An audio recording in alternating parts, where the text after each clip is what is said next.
Welcome to my YouTube channel সকলোকে মোৰ নতুন চেনেলটোলৈ স্বাগতম জনাইছো। আজি মই বনাম চিকেন লগতে কচু বনাম বুটেৰে হৈতে আৰু এতিয়া মই গা পা ধুই আহিলো তো বুলাক ভিডিঅ মানে দেৰি নকৰি বনাবলৈ আৰম্ভ কৰো। ফাৰ্ষ্টতে মই বনাই ললো কলা কচু বুটেৰে হৈতে। প্ৰথমতে মই এইখিনি বনালো, এতিয়া বনাম চিকেনখিনি আৰু কলা কচু মোৰ বহুত বেছি খাই ভাল লাগে আৰু কাৰ কাৰ ভাল লাগে তলত কমেন্ট কৰি জনাবচোন।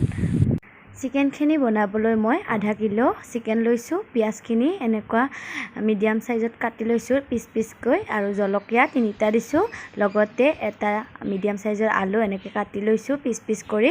মান ধনিয়া লৈছো, নৰসিংহৰ পাত দুখিলা লৈছো, লগতে আদা নহৰু থেতেলি লৈছো আৰু অকণমান পুদিনা লৈছো। আজি এইখিনিৰে মই চিকেনখিনি বনাম। কেৰাহী এখনত মই তেল দি দিলো। তেলখিনি গৰম হৈ অহাত মই ইয়াতে দি দিলো পাঁচফোৰণ আৰু দুখিলা তেজপাত, কাটি লোৱা পিয়াজখিনি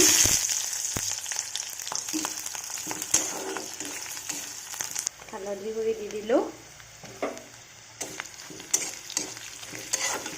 পিয়াজখিনিৰ কালাৰটো গোল্ডেন ব্ৰাউন হোৱালৈকে মই 2 মিনিট মান ভাজি লম।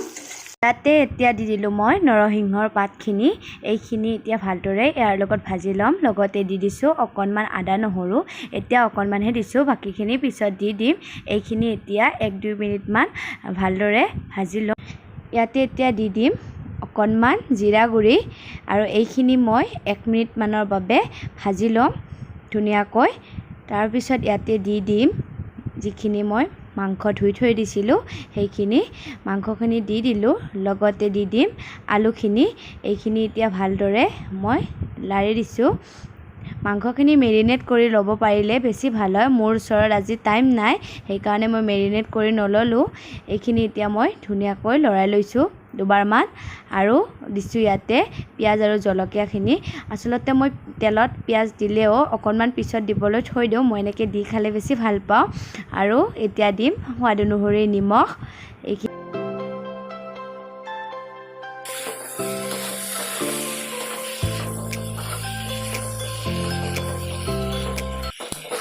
ইয়াতে এতিয়া দি দিলোঁ পুদিনাখিনি, এইখিনি ইয়াৰ লগত মিক্স কৰি ভালদৰে ভাজি ল'ম। আচলতে ঘৰৰ মছলা দি খালে পেটটো ভালে থাকে আৰু এটা বেলেগেই টেষ্ট উঠে খানাবিলাকৰ। দোকানৰ সদায় মছলা খোৱাটো ভালো নহয়।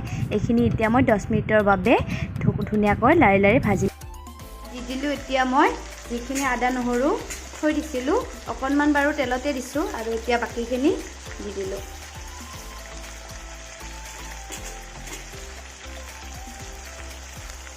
এইখিনি এতিয়া ভালদৰে মই ভাজি ল'ম।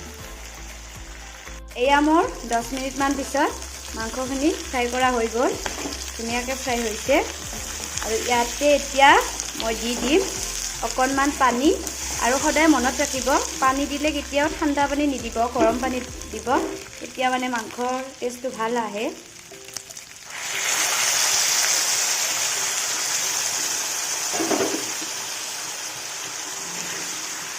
অলপ অলপ মই এনেকৈ গৰম পানী দি মাংসখিনি দুবাৰমান ভাজি ল'ম। লাষ্ট এতিয়া মই দি দিলোঁ ইয়াতে ফাইনেল পানীটো।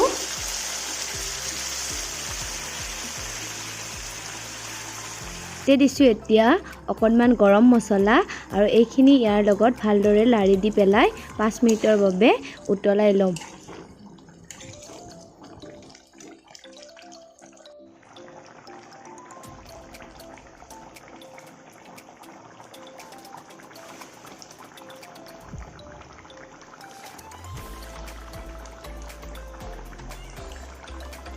এয়া মোৰ চিকেন ৰেডি। লাষ্টত এতিয়া দি দিম মান ধনিয়াখিনি সৰু সৰুকৈ এনেকৈ কাটি লৈছোঁ। মান ধনিয়া দিলে ফ্লেভাৰটো বহুত ধুনীয়া আহে ইয়াৰে আৰু খায়ো ভাল লাগে। আৰু মই মাংসখিনি এনেকুৱা ইমানটো পৰিমাণত ৰাখিছোঁ, বেছি গোটাও নাই কৰা বেছি পনীয়াও নাই কৰা। এইখিনি মোৰ চিকেন ৰেডি।